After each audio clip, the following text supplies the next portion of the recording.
Welcome to another deep dive. And today I know we have a lot of architecture students listening in, especially from India. Oh, that's wonderful. Yeah.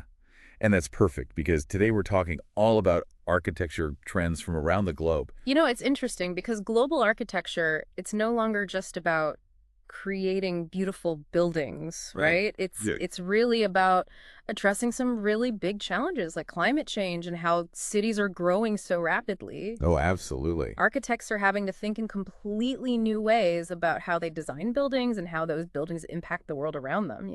Yeah. So let's dive into some of those trends, shall we? Mhm. We've got three major ones to explore today.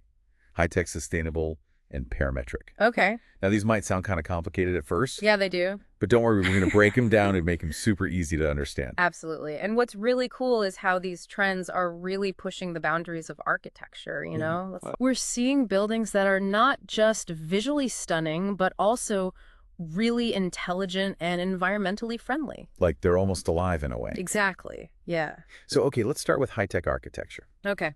This is where engineering and art kind of come together to create buildings Mm-hmm. where the building systems, like the pipes and the beams, they actually become part of the design. Mm-hmm.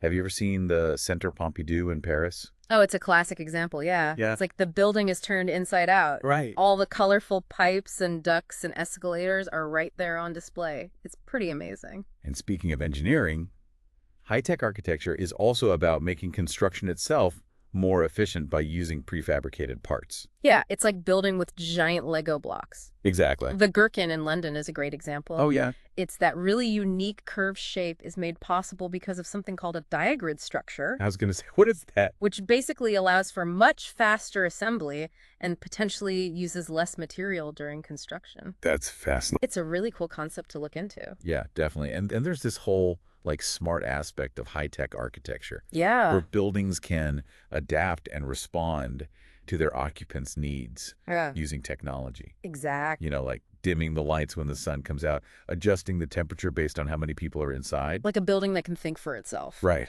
Yeah. The Edge in Amsterdam is a fantastic example. Oh, tell me more. It's filled with all kinds of sensors that collect data on everything from lighting and temperature to even occupancy patterns. Wow. So the building can actually optimize its performance in real time. So it's constantly learning and adapting. Exactly. It's like a living organism almost. Okay, get ready for this one. Okay. The Shed in New York City Okay. has this gigantic retractable roof I've heard of this. that can slide back and transform the building from an enclosed theater to an open-air plaza. It's incredible the flexibility that gives I it. know. It's amazing. And they use these ETFE panels in the roof. Yeah, it's this really lightweight, translucent material Oh, okay. that lets natural light in, but it's also super strong and durable. I'm writing this down. I gotta check this out. Yeah, it's becoming really popular in modern architecture. Sounds cool. All right, so let's move on to our next trend, sustainable design. Okay. And this is not just a trend, it's becoming essential for the future of architecture. Absolutely. It's about designing and building in a way that respects the planet. Yeah. We're talking about energy efficiency, reducing waste, using sustainable materials, that kind of thing. A key concept here is the circular economy. The circular economy. Yeah, it's like recycling, but on a much larger scale. So explain that to me like I'm a first-year architecture student. Okay, so imagine you design a building so that at the end of its life, all of its parts can be easily taken apart Oh, okay. and then reused or repurposed to make something new. So you're minimizing waste and reducing the need for new resources. Exactly. That's brilliant. There's a building in Berlin called the Cube, and it's made almost entirely from recycled aluminum. Wow. Yeah, it's a really cool example of the circular economy in action. That's fantastic. Now, there's another concept I find super fascinating. Okay, what's that? It's called biomimicry. Biomimicry. Yeah. Okay. So basically, architects are looking to nature for inspiration Oh, interesting. to solve design challenges. Okay. Have you ever heard of the Eastgate Center in Zimbabwe? The Eastgate Center, remind me. So it's this building that has a ventilation system inspired by termite mounds. Termite mounds, really. Yeah, and it allows the building to stay cool without needing traditional air conditioning. That's amazing. Nature is so smart. I know, right? It's like we can learn so much from the natural world. And speaking of innovative solutions, net zero energy buildings are becoming a big deal in sustainable architecture. Net zero energy. Yeah, these buildings, they generate as much energy as they consume. Wow, that's incredible. Yeah. So are there any real-world examples of that? Powerhouse Braterkaya in Norway. Norway, okay. Yeah, it actually produces more energy than it uses thanks to its solar panels and really efficient design. That's amazing. I know, right? It's like the future is here. It really is. Okay, for our next deep dive into sustainable design, we're going to take a virtual trip to Milan, Italy, Oh, I love Milan. to explore the Bosco Verticale, which means vertical forest. Vertical forest. Okay, I'm intrigued. Just imagine a skyscraper covered in trees. A skyscraper covered in trees. Yeah. That's wild. I know, and those trees aren't just for looks. Okay. They actually help clean the air, provide shade and So insulation, they're functional too. and they even create a habitat for birds and insects. It's bringing nature right into the heart of the city. Exactly. So now I'm thinking, India's cities are growing so rapidly, and they're facing challenges with pollution and density. Could this be a potential solution? It's a really interesting concept, you know? Yeah. The Bosco Vertical shows how architecture can actually be a powerful tool for dealing with environmental challenges and making cities better places to live. For sure. Mm-hmm. So what stands out to you most about the Bosco Vertical project? You know what strikes me is just the boldness of the vision. You know, they really integrated nature seamlessly into a really dense urban environment. It challenges our whole idea of what a high-rise building can be. I love it. Yeah, it really is a game changer. It totally is.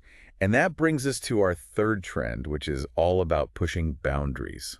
Okay, hit me. Parametricism. Parametricism. Yeah, it might sound a little intimidating at first. Yeah, a little bit. But basically, it's about using algorithms and digital tools to create these crazy organic shapes that would be like impossible to do with traditional design methods. It's like sculpting with data. Exactly. You know, architects are using software like Grasshopper now, Okay. which lets them manipulate these complex geometric forms and create really intricate patterns. Wow. And those patterns, they're not just for show, right? No, they're both visually stunning and structurally sound. That's incredible. So for our architecture student listening in India, can you explain how these algorithms actually work in building design? Sure, so imagine you want to design a curved facade for a building. Okay. Instead of drawing every curve by hand, you can input parameters like the height, the curvature, the structural constraints Okay. into the software, and the algorithm generates a ton of different design solutions that meet those parameters. Oh, wow. So you have all these options to choose from. Exactly. It's like Right. having a digital design assistant. That's amazing. Are there any like really cool buildings that showcase this parametric design? Oh, yeah. The Guangzhou Opera House in China. Oh, yeah, I've seen pictures of that. It's designed by Zaha Hadid. Right. It has this really fluid sculptural form, almost like pebbles that have been smoothed by water. I can picture it. And that was all made possible through parametric modeling. Wow. The software allowed them to optimize the acoustics, the structure, and even how they use materials. That's really impressive. A really groundbreaking project. Okay, so here's a key point.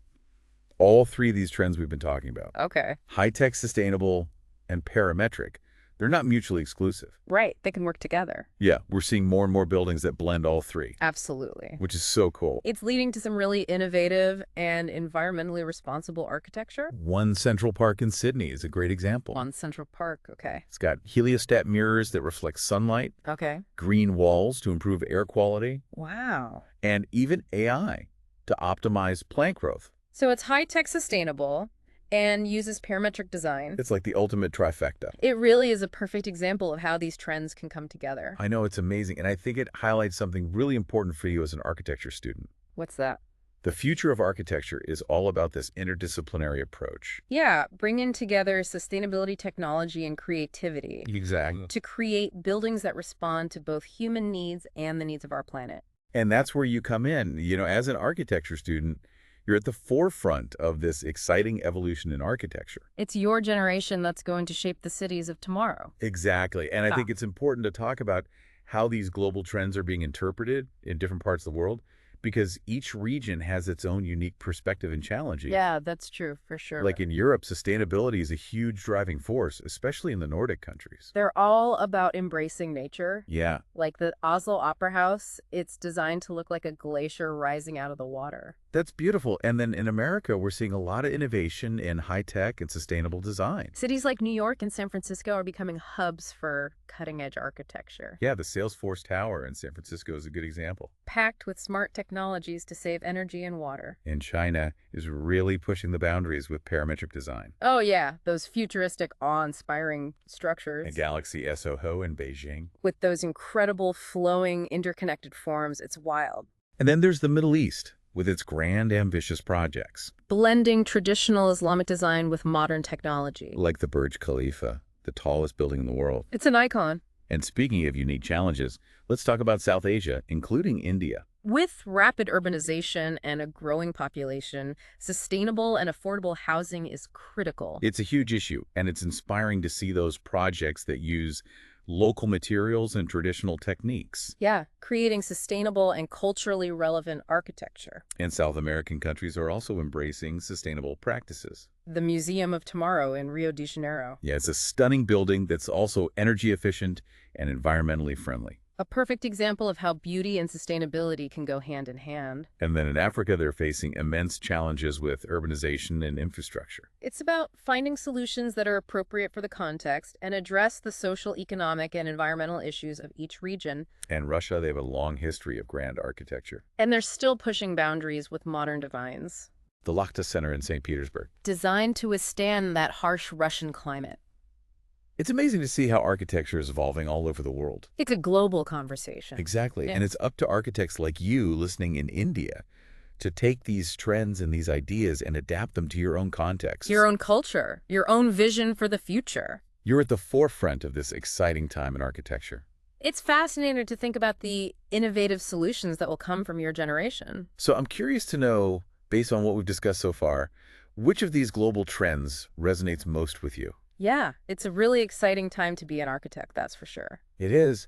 So we've talked about what these trends are, but now I'm thinking about the so what. The so what? Yeah, like what does all of this mean for the future of architecture? That's a big question, isn't it? It is, and especially for an aspiring architect like you listening in, what's it going to be like 50 years from now? Yeah, will technology just completely take over? Right, like will buildings become almost like living organisms? It's a possibility. Imagine buildings that can control their own energy, adapt to the weather, maybe even repair themselves. Whoa. Yeah, the line between nature and technology could get really blurry. That's kind of scary, but also really cool. It is. But do you think there could be like a counter movement too?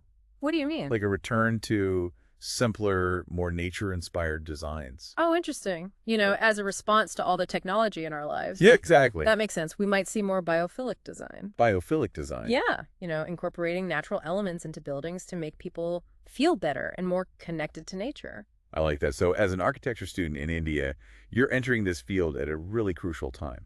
Yeah, you have the chance to make a real impact. What kind of impact do you want to make? What kind of buildings do you dream of designing? This is your chance to be innovative, to be a visionary. You have the power to shape the future of cities, to create spaces that are not just functional and beautiful, but also sustainable and resilient and culturally relevant. It's a big responsibility. It is, but it's also an incredible opportunity. Don't be afraid to challenge the status quo, experiment with new materials and technologies. Find inspiration in your own culture and the natural world around you. Yeah, think big, be bold, and remember that architecture is about more than just buildings. It's about creating spaces that improve people's lives. And contribute to a better future for everyone. Well said. That's a perfect note to end on. Yeah. We've covered a lot in this deep dive. From high-tech skyscrapers to sustainable forests in the sky. From parametric curves to the wisdom of nature. But we've only just scratched the surface. There's so much more to explore in the world of architecture. It's a constantly evolving field. So keep learning, keep questioning, and keep pushing the boundaries of what's possible. The future of architecture is in your hands. That's it for this episode of The Deep Dive. Thanks for joining us, and happy designing.